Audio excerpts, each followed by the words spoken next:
Praise the Lord. Amen. Nagmayat gayam niya. Nagmayat na niya yung palaging MC na niya. Bakit? Praise the Lord. Amen. Actually, kakapsat, anong ibig kong sabihin? Ipapak ko makini pastor. Pastor, sa kamang palang iti at mensahe na domingo ko ng kumaan. Nang malagip ko mula yung sermon nga no, the more na release siya, kakapsat. Adi, baon ti apo, wano di ayag ti apo ken ka. Kamat kamatan na kana ko ng pastor. Ngati pangkamat na kakapsat mas. No busy ka, di rason mo ba't busy ka. So nga mo marami di sermon mo kakapsat. Kamatin na kati more business. Business. Hanga business. Kakapsat iso nga. Tapos lang nagkaroon na iti takot kung baga nga baka nung kamatan na ako na ni pastor. Iso nga. Uray nung basit kakapsat. Basta nung di ko nakinya po basit. Apo nga inaramid ko iti kababaulak. Do may schedule ko kasi nga kakapsat pakta lang na di oras ko nga magyaman na kiti banal na espiritu, the Holy Spirit guide me uray no idila ang Merkulis night nga nagkaroon ng iti topic dahil di adal mi di Merkulis nakaalaki di may isang atako nga di yun babasit ko basit lang, so nga agay man lainan ko nakta. Hindi ka na mali pastor iti may isang topic last Wednesday. So nga gyaman nakiti apo iti daytoy nga gundaway ko. Nga mangibingay kada kayo iti naadal ko from Wednesday nga aya. Amen. Kuna na di 1 John 5:3. Loving God means keeping His commandment. Amen. So nga di mo di kinabutan ko tay subay tinaalak atin nga kwa tapos na nag-sermon. Ako nga tamidan jay, command iti apo iti panagbiat ko. And His commandments are not burdensome. Hindi naman pala mahirap, di ba? Pag tayo'y sumusunod. Amen? Kung tulungan ka naman ng Panginoon, ng Holy Spirit, na gawin ang inyong ministry, ano lang, pasakop tayo kakapsat. Diba gato'y kinaya ko ang Lord ang pumakaya. Help me. So nga, last Wednesday, ikanak niya ako di topic, na inaramat na ni pastor anang iti topic. So, the title ng kakabsat tata, Happy to Serve When You Are in Love. O, sino din love na tayo? Amen. Amen. In love, sino ti out of love? Mamati ang amin tayo in love. Hindi lang naman po sa Panginoon yun. Pwedeng sa kapatid, sa anak, sa magulang, amen? Sa ating brother and sister. Magdagi ayat, di na mamagitan. We are still in love. Amen? Amen. Hindi lang po sa mag-partner yun. Yung in love, pwede rin po sa atin. So, ano nga po ba ang definition ng love para sa atin? Yung mga 1980s na estudyante, mga mahihilig sa Islam po. Ano po ang love sa inyo? Amen. Love is kind, di ba? Love is sweet. Kung kuna tayo Islam book tayo. Love is patient. Love is blind. Amen? Ayat, nga makapuyat. Oh. So nga nagmenti may love niya, kakapsat. Nga may gipipiyan niya, di love ko na para iti ako.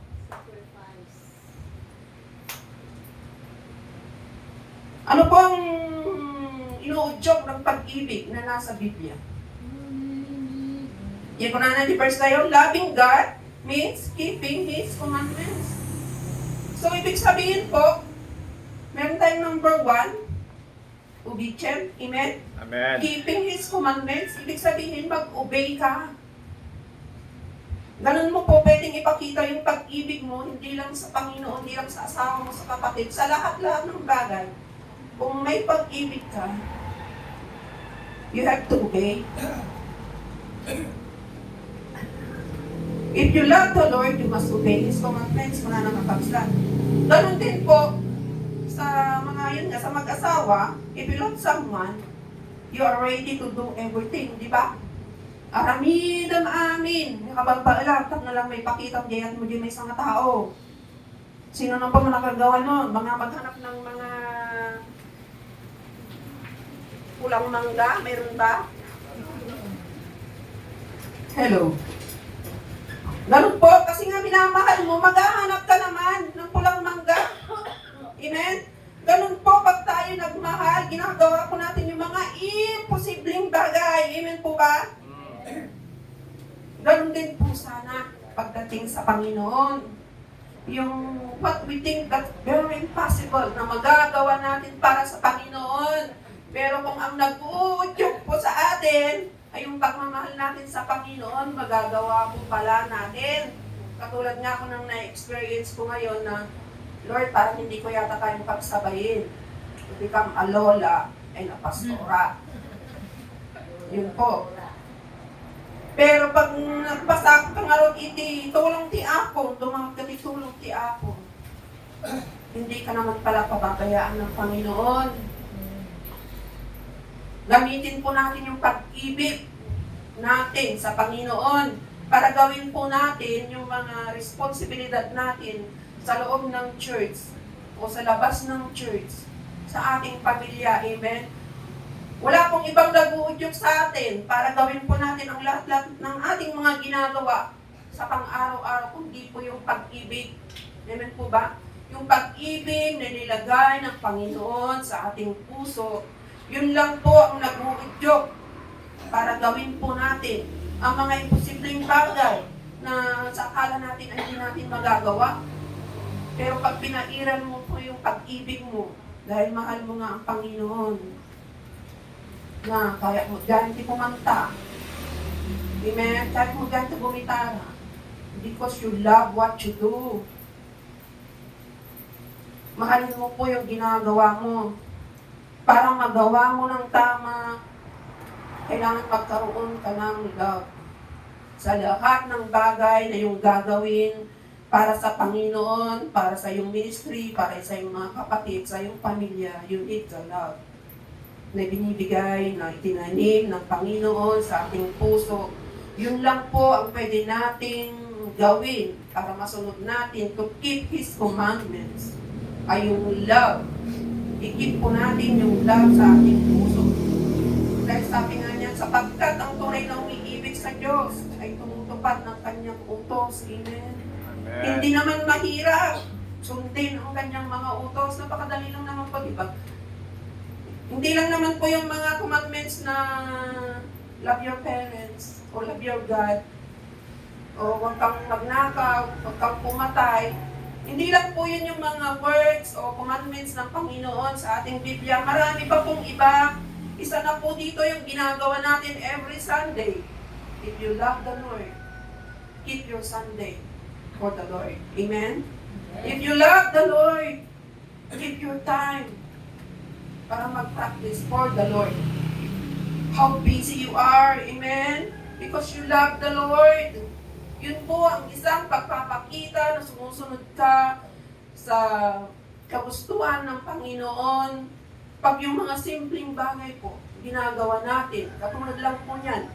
Busy like Brother Freddy. Very busy yan. Monday to Saturday. Pero Saturday night, nagawa niyang mag-practice. Dahil mahal na niya yung ginagawa niya. Amen? Mahal niya ang Panginoon. Amen. So kahit na gabi na, after work, nag-practice pa rin sila. Ganon din po, sample lang po, si Rhea po, pagod din po yan. Every week, sabi niya gusto ko na lang matulog ma. Yung matulog ka po. Practice pa ako. Gagawa pa ako ng PowerPoint. Doon makikita na may naitaanim na yung pagmamahal niya sa Panginoon. Kasi, imbis na matulog na lang siya, gagawin niya yung part niya para sa Panginoon. So makikita mo yung pagmamahal niya sa ginagawa niya, pagmamahal niya sa Panginoon, kaya gaano man po siya kapagod. Ginagawa niya yung time, sineset niya yung time niya na gawin yung mga part niya. So, I'm very thankful na natamnan din ang batang ito ng pagmamahal para sa Panginoon, para sa kanyang ministry. Nagmumula po ito sa maliit lang po hanggang sa lumalaki na po yung pagmamahal na yan. Magugulat na lang po tayo ng mga imposibleng bagay na akala natin din magagawa. Magagawa mo na pala. Amen? Dahil dun sa pagmamahal na nag-uudyok sa'yo para sundin ang mga kagustuhan ng Panginoon. Yun lang po. When you love the Lord, you must be an obedient child. Amen? Pangalawa po, ano po ang dapat nating gawin? O ano po ang inuudyok ng pag-ibig? What love motivates you? Number one is obedient. Naging masunurin. May isa pa po, yung magpatuloy ka. Hindi yung punta ka nung Sunday. This Sunday, absent ka. Amen? Magpatuloy ka to serve the Lord. Amen. Magpatuloy ka. Ang sabi po doon sa Philippians 1:7, na maging inspirasyon po natin sana, si Paul. Anong sabi niya doon? Kayo'y laging nasa aking puso, kaya dapat lang napahalagan ko kayo ng ganito. Magkasama tayong tumanggap ng pagpapala ng Diyos noon pa man, nang ako'y malayang nagtatanggol at nagpapalaganap ng magandang balita. At kahit ngayong ako'y nakabilanggo na, wow! Nagmedya kakabsat, patuloy. Whatever it takes. Ano man po ang mangyari, patuloy lang po. Yun lang po ang encouragement sa atin ni po na magpatuloy po tayo. Na kahit ano man po ang kinasasadlakan natin ngayon, gaano man po tayo kabisi sa buhay natin, magpatuloy lang po tayo to serve God and to love one another. Amen. Amen. To love people around you. Inside the church, outside the church. Lumamit sa nadamdan ni pagkikinawa, nakakapsat nga. Hindi ko na niya ako, love people around you. Amen. Amen. Yun lang po. Ang nag-uudyok lang po doon ay pag-ibig para magawa mo po yun. Maging masunurin kang anak ng Diyos at yung magpatuloy ka to serve God and to serve other people sa konting makakayanan mo. To love other people. When you love other people, you are happy to serve. Amen? Amen. When you love God, you are happy to serve God. Amen? Gagawin mo ang lahat para manilbihan dahil nga mahal mo siya. Isa lang po ang punot dulo nito, pag-ibig. Amen? Ang pag-ibig natin sa Panginoon, yun lang po ang mag-uudyok sa atin para maging masunurin at magpatuloy na manilbihan sa Kanya, sa ibang tao, to love other people, to serve other people. When you serve people, anong sabi ng Panginoon? When you serve other people, sinerve mo na rin po ang Panginoon. Amen? Amen. Yun po ang paraan para may pakita mo ang pagmamahal mo sa Panginoon to love other people. Yes. Yung mga anak ng Panginoon o mag-abot ka pa na magiging anak ng Panginoon. Yun po ang nagpapakita ng pagmamahal, na mahal natin ang Panginoon. Kung may time po tayong maghikayat po tayo, then malulugod po ang Panginoon sa atin. Amen? Makikita niya na, mahal na mahal mo ang Panginoon. Dahil ginagawa mo ang kanyang mga commandments na hindi lang yung mga, wag ka nga, hindi ka nga pumapatay, hindi ka nga nagnanakaw. But you don't do kung ano yung nakakalugod sa Panginoon. Isa na po ang pag-worship pa natin. Isa na po yun. Pumunta ka sa church to worship the Lord. Amen. So, yun lang po ang maiksi. Sana po may napulot din po tayo to become a obedient child of God. At magpatuloy po tayo to serve God and other people in our lives. Hallelujah. Continue to sing that song in our worship. Yun po sana maging laman ng ating puso. Ilagay po natin yung pag-ibig natin sa Panginoon. Amen. Para magawa natin yung mga mahihirap na bagay na sa akala natin na hindi natin magagawa. Pero dahil mahal natin ang Panginoon,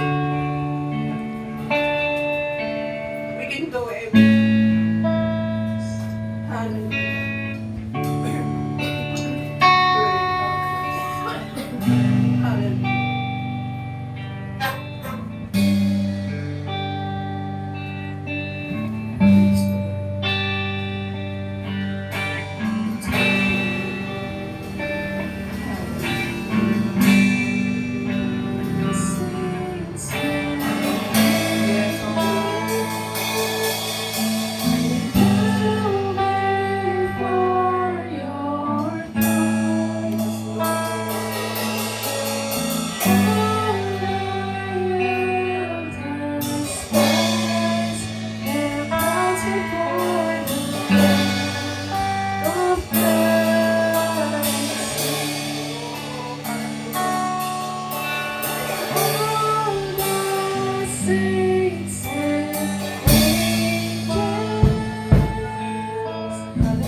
Ang mensahe ng Panginoon, pinapalalahanan tayo na dapat nating sundin ang mga command ng ating Panginoon. At sinabi doon sa binasa na bersikulo, ang utos ng Diyos ay hindi naman mahirap sundin. Ibig kong sabihin, yung mga sinasabi sa atin ng Panginoon ay hindi pabigat sa atin. Ito po ay nakakatulong at nakakagaan sa ating mabuhay. Kaya kung tunay nating mahal ang Panginoon, mahalin din natin yung mga mahal ng Diyos. Ang pagmamahal ng Panginoon ay wala siyang pinipili. Anumang lahi, anumang klase ng tao, minahal ng Panginoon. Kaya kung mahal din natin ang Diyos, yung kanyang minahal, mahalin din po natin. Wala tayong itatangi, wala tayong pipiliin na mamahalin. Alam niyo po, kapag sinabi nating love, kahit sa sino mang magkarelasyon, nasusubok ang kanilang pagmamahalan, nasusubok ang love ng bawat isa sa kanila. Kung ito po ay tunay o hindi, mas lalong ang pagmamahal natin sa Panginoon ay nasusubok. In what way na nasusubok yung ating pagmamahal sa Panginoon? Yung pagsunod sa mga utos ng Diyos. Kaya sa hapon po nito, wala pong ibang karapat-dapat na tumanggap ng ating pagmamahal. Wala pong ibang karapat-dapat na tumanggap ng ating papuri. Wala pong ibang karapat-dapat na tumanggap ng ating pagsamba sa Panginoon maliban ang ating Panginoong Jesucristo. Kaya habang inawit natin ito, mga kapatid, gawin natin panalangin sa ating mga puso mula sa oras na ito. Hallelujah! Oh, we praise you, Jesus. Oh, we glorify your name. Hallelujah! Oh, Jesus. Hallelujah! Oh, Jesus.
Panginoon, sa hapon ito, maraming salamat sa inyong masalita na kami ay muli mong pinalalahanan na ang iyong mga utos, ang iyong mga command sa aming mabuhay ay hindi pabigat sa amin at hindi mahirap sundin. Kaya sa hapon kong ito, Panginoong Hesus, sa pamamagitan ng kapangyarihan ng iyong banal na Espiritu, tulungan mo kami na maging masunurin sa lahat ng ipinapagawa mo sa amin. Tulungan mo kami na maging mapagmahal sa mga minahal ng aming Panginoong Diyos. Kaya sa hapon po ito, Panginoon, salamat sa iyong lingkod na siya kung ginamit na naghayag kay masalita.